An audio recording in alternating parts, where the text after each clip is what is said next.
Welcome back. The NFL Draft is next Thursday in Dallas, Texas. And Dallas Goedert from South Dakota State will be standing by to see if he is indeed a first-round pick this year. Would be a huge feather, of course, for South Dakota State. Joined by David Brown, who has covered Goedert and the Jackrabbits over the last 4 or 5 years that Goedert has been there. And first of all, before we get into this intense breakdown, Brownie, it's been so fun to watch this guy play. The great catches. Yeah. I mean, obviously that's sort of the first thing that stands out about Dallas Goedert, but just the fact that he can make those kinds of catches is one thing. And he's just proven to be so versatile. I mean, here, Christian fakes it and throws it in. Look, one hand, no problem. And that was just this past season in the Dakota Marker game. But I think his ability to make those catches sort of put him on the map a little bit, sort of gave that razzle-dazzle factor to know that he can do things like that, be over the top of a defender. So I think the versatility of him is great, but what caught people's eyes, obviously, are the great catches that he can make. Yeah, two hands there, two hands. I mean, he can do it all. There's a game down at the Dakota Dome against the Coyotes, and another one, and this is something that might be actually working against him, and we'll talk about that he likes to make the one-hand catch so much, but those were so crowd-pleasing all season. These are all just catches from this past season for Dallas Goedert, and 6'5", 270 pounds around there, but as you said, versatile, makes all those catches. So yes, he does have the great hands, the great hand in a lot of cases, but there's also times when he was the go-to guy just to get a first down. It's 3rd down and 6, and you got to have a first down, run him out there.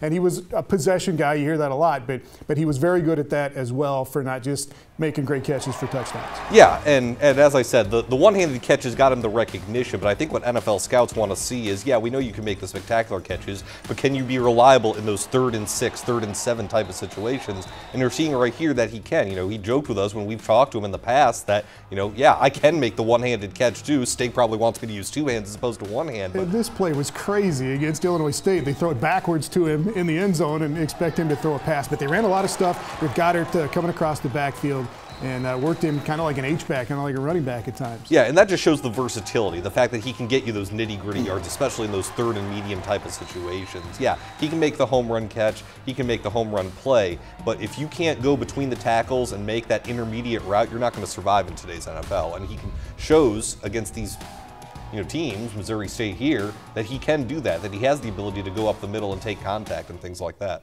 All right, we've seen so many mock drafts and so much talk about Goedert, and we've got some points here that we're going to show that are from Mike Mayock, who is an analyst for NFL Network, NFL.com, and these are some of the strengths that he comes up with, and it is almost silly that they get this detailed, Brownie, but let's just run through these.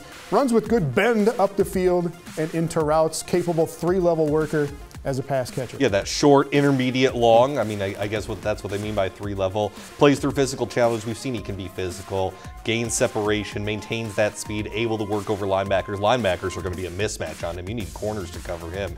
Pass snatcher with huge paws, strong hands, acrobatic catches, sort of what we talked about a little bit. His hands are his best asset, or hands singular.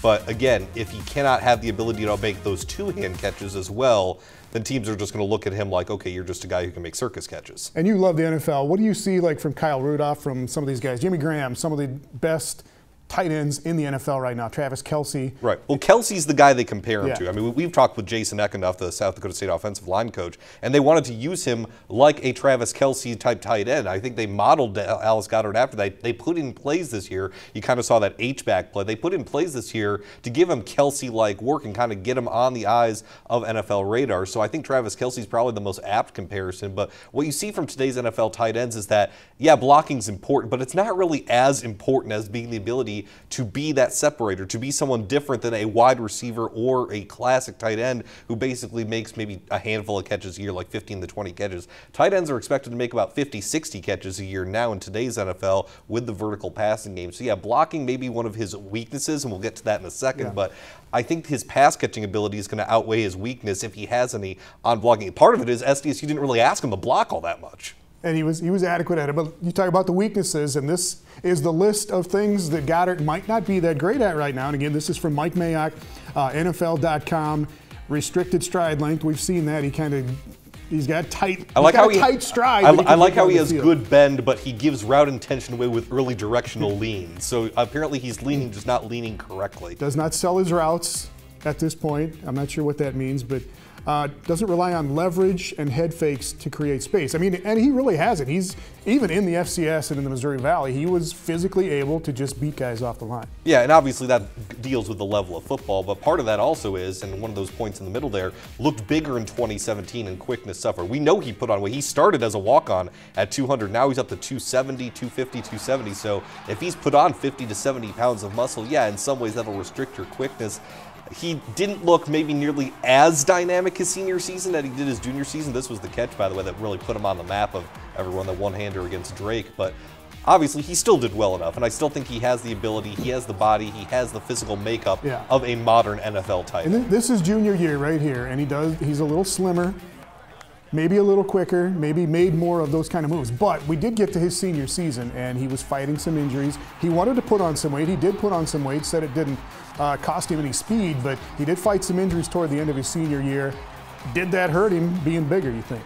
I don't think so. I think that you need to be in that 260, 270 range to be a tight end in the NFL. He was probably a little undersized his junior season, but again, you see the quickness. The junior season is when he broke out. I think the combination of adding muscle and a little bit of injuries made his senior season seem not as great as his junior season, but overall, I still think he's probably one of the best, if not the best tight end prospect in this draft. Of course, we're a little biased having seen him so often, but I think that muscle will eventually be a help at the next level. All right, and you can go find all those on NFL.com for Mike Mayock. But yeah, it's been such a joy watching this guy play. It's going to be sad not to see him play in Brookings, but on to the next level again. The NFL Draft is next Thursday on April 26th, and we'll see where Goddard goes. It'll be fun to see where he goes. Maybe in the first round. All right, up next, we've talked a lot about Summit League transfers in men's basketball. There's a couple of note tonight in Summit League women's hoops, and a big academic honor for a women's player at Northern State University.